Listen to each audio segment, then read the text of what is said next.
Hello, good morning সবাইকে। সবাই কেমন আছেন? আশা করবো সবাই অনেক বেশি ভালো আছেন। Welcome back to my another blog. I am Ritwika from Ritwika 7। তো আজকে সকালবেলা প্রথমে হচ্ছে ত্রিফকে দেখাচ্ছি। মানে প্রতিদিনই তো আমি ত্রিফকে দেখাই, কিন্তু তারপর আমি আজকে আবারও ত্রিফকেই দেখাচ্ছি।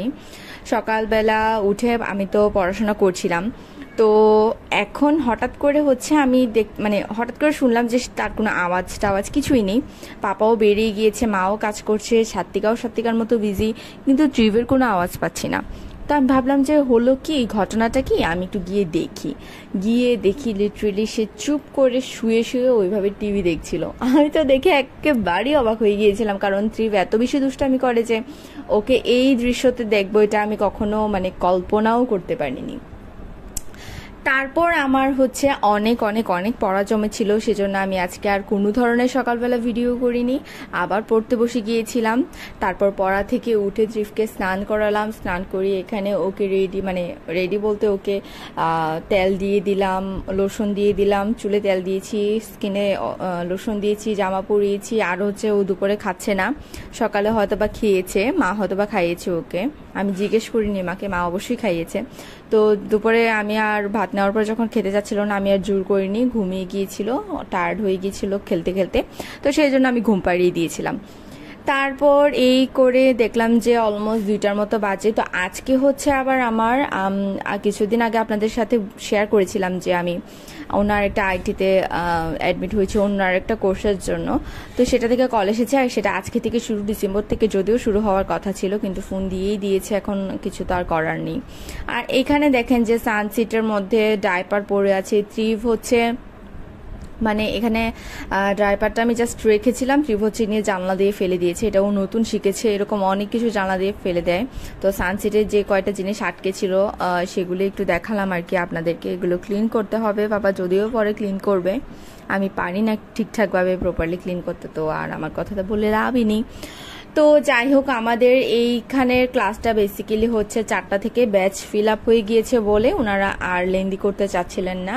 মানে ডিলে করলে তো অ্যাকচুয়ালি 6 মাসের কোর্স, তো অনেক বেশি টাইম লেগে যাবে। আর অলমোস্ট হচ্ছে আমরা আগের যে কোর্সটাতে আছি এটাতে আর 6টা কি 7টা ক্লাসের মতো বাকি আছে, তো সেজন্য আমরা আর আপত্তি জানাইনি। তো সেজন্যই বিকালবেলা বেরিয়ে গিয়েছি। এখানে এখন হচ্ছে রিক্সা করে চলে যাব, মানে এটা হচ্ছে পুলিশ লাইন আর কি, এটা কুমিল্লা আইটি, তো সেখানে চলে যাব। আর আগে যেটাতে করতাম সেটা হচ্ছে স্মার্ট আইটি, সেটা হচ্ছে বাদুরতলা আর কি। দুইটার ডিফারেন্স আমার বাসা থেকে সেমই, তবে একটা হচ্ছে একদিকে, একটা হচ্ছে পূর্ব দিকে, আর একটা হচ্ছে পশ্চিম দিকে। তো একটু অবাক হচ্ছেন না যে আমি দিক চিনি না? অবাক হওয়ার কিছু নেই, মানে আজকালকার ছেলেমেয়েরা খুব কমই চিনে, তবে কিছুদিন ধরে হচ্ছে আমি প্র্যাকটিস করে করে এটা শিখছি আর কি, পূর্ব দিক কোনটা পশ্চিম দিক কোনটা, কারণ সব কিছুই জানার প্রয়োজন আছে। আর এখন তো বয়স কম হয়নি, সো ইন ফিউচার ছেলে যখন আস্ক করবে তখন তো অ্যান্সার করতে হবে, তাই না? তো শিখলাম আর কি। তো তারপর যাই হোক ক্লাস করলাম, বেশ ভালোই একটা ক্লাস গেল, ওরিয়েন্টেশন ক্লাস ছিল। যা দেখলাম যে সবাই আমাদের থেকে বয়সে অনেক বড়। তো যাই হোক, ইন্ট্রোডাকশন শেষে তারপর বাসায় চলে এসেছি, এসে চাও খেয়েছি, তারপর আবার এই ক্লাসে এসে জয়েন করলাম। তো অনেক বেশি আসলে প্রেশার পড়ে যাচ্ছে। অবশ্য আবার এই ক্লাসটা শেষ হয়ে গেলে তখন আবার এত বেশি প্রেশার থাকবে না, তখন জাস্ট হচ্ছে ওই কোর্সটা থাকবে আর সাথে একাডেমিক পড়াশোনাটা থাকবে আর কি। যেহেতু আবার সামনে এক্সাম আছে, তো সব কিছু মিলিয়ে অনেক বেশি প্রেশার পড়ে যাচ্ছে, মানে আমার জন্য প্রেশার হয়েই যাচ্ছে, ডার্ক সার্কেল হয়ে যাচ্ছে। তো এই আর কি, পরিশ্রম করতে হবে, তাছাড়া গেইন করতে পারবো না, এটা হচ্ছে আমার মানে বিশ্বাস আর কি। আর আমার বিশ্বাস ছাড়াও এটা সবাই জানে যে পরিশ্রম ছাড়া আসলে কারোর সৌভাগ্য আসে না।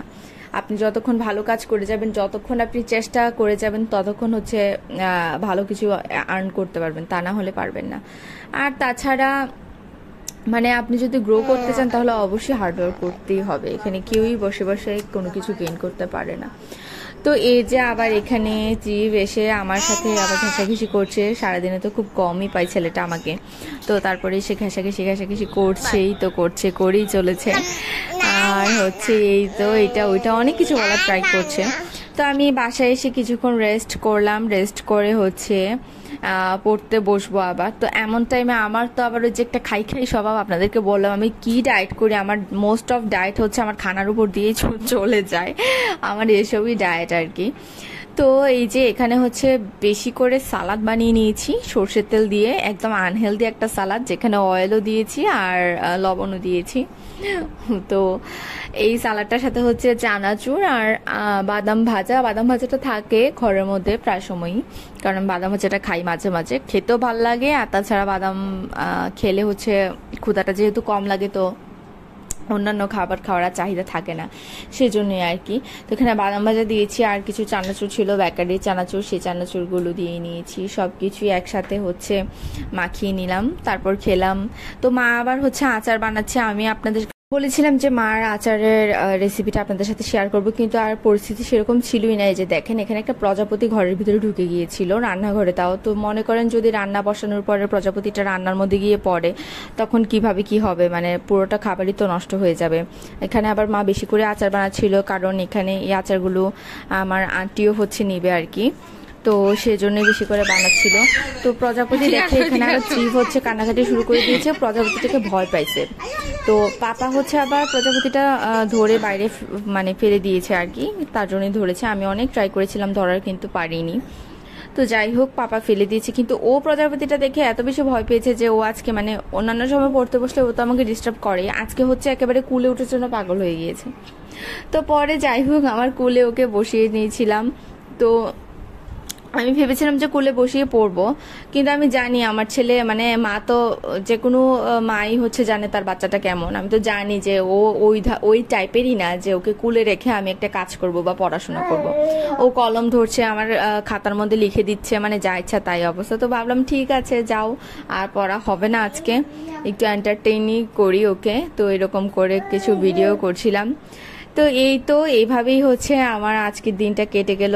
আজকের দিনটা খুব ভালো কেটেছে, সেটার জন্য গডকে অনেক অনেক অনেক বেশি থ্যাঙ্কস। প্রত্যেকটা দিন এরকম ভালো কাটুক সেটাই চাই, আপনাদেরও ভালো কাটুক সেটাই চাচ্ছি।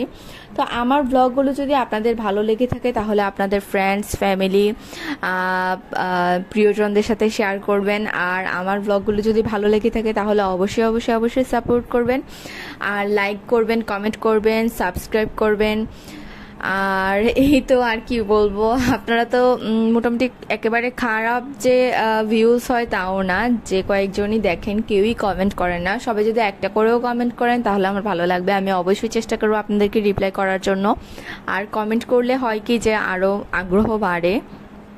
সো এই তো ইন ডিটেলস আর এত কিছু বলতে চাচ্ছি না, মানে এত কিছু আসলে বলে হয় না, ইচ্ছা থাকতে হয় মানুষের যে না আমি কমেন্ট করার আমার ইচ্ছা আছে। ঠিক আছে, চলো, যেদিন আপনাদের ইচ্ছা হবে সেদিনই করবেন। আর এই যে ট্রিপ হচ্ছে মার সাথে সাথে লিখছে আর কি, এই আর কি। তো এইভাবেই আমার আজকে দিনটা কেটে গেল। সবাই অনেক বেশি ভালো থাকবেন, সুস্থ থাকবেন। আর আমার নেক্সট ব্লগ দেখার জন্য আপনাদের সবাইকে আমন্ত্রণ রইল। টিল দেন সবাই অনেক বেশি ভালো থাকবেন, টাটা।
বাবা বাবা বাবা টাটা দিয়ে দাও, টাটা দাও, টাটা দাও, টাটা দাও।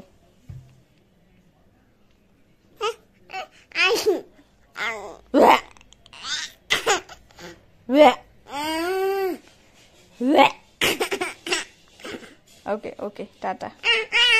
ওকে ওকে ওকে ওকে ওকে